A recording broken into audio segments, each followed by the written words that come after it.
Si quelque chose semble résister, si quelque chose semble être encore confus ou compliqué, vous pouvez simplement admettre « je suis le sans forme qui prend la forme de la confusion »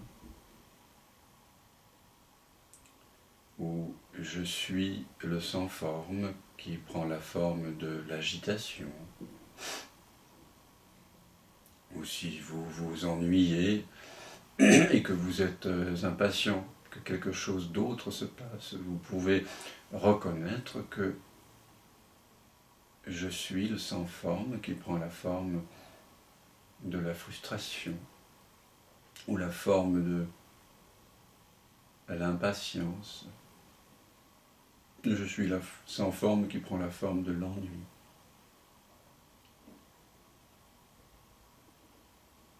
Ce qu'il y a d'extraordinaire, c'est qu'au moment même où vous reconnaissez « je suis le sans forme qui prend la forme de ceci », et si ceci était une résistance ou un élan vers quelque chose de plus tard que maintenant, ailleurs qu'ici,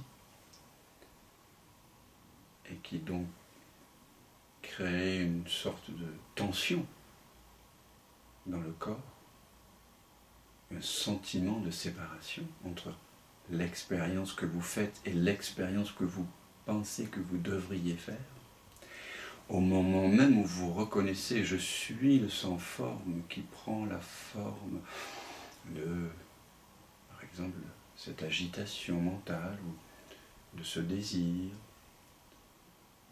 au moment même, l'impression de distance est abolie.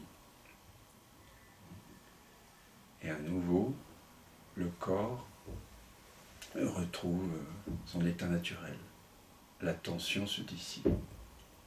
Quand l'ignorance se dissipe, la tension qu'elle occasionnait dans le corps, qu'on ne remarque pas forcément, s'estompe immédiatement. Reconnaître sa vraie nature est bon pour le corps.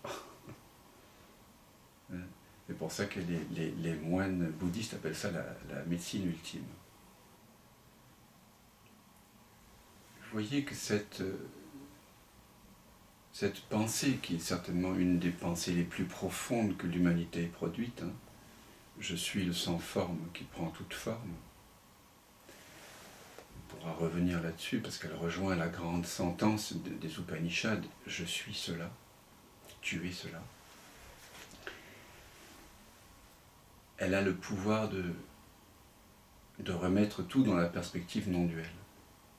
Quelle que soit l'expérience que vous vivez, quelles que soient les pensées qui sont les vôtres, quelles que soient les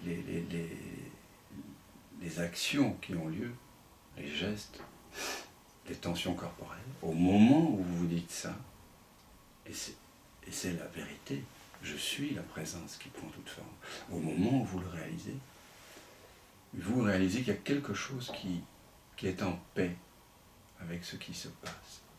Vous découvrez que la paix, la joie, l'amour, la liberté que vous êtes, ne peuvent pas dépendre de quoi que ce soit venant du monde, venant de l'expérience. La paix, la joie, l'amour, la liberté dépendent de la reconnaissance de votre vraie nature, de la reconnaissance que je suis le sans forme qui prend toute forme. Si vous viviez à partir de cette évidence, il n'y aurait plus de problème. Problème vient du mot probléma qui signifie ce qui est situé en dehors de moi. Lorsque vous dites je suis le sans forme qui prend toute forme, à nouveau vous êtes l'eau qui prend la forme de toutes les vagues, qui reconnaît que toute vague est imprégnée d'eau. Toute expérience est imprégnée de vous.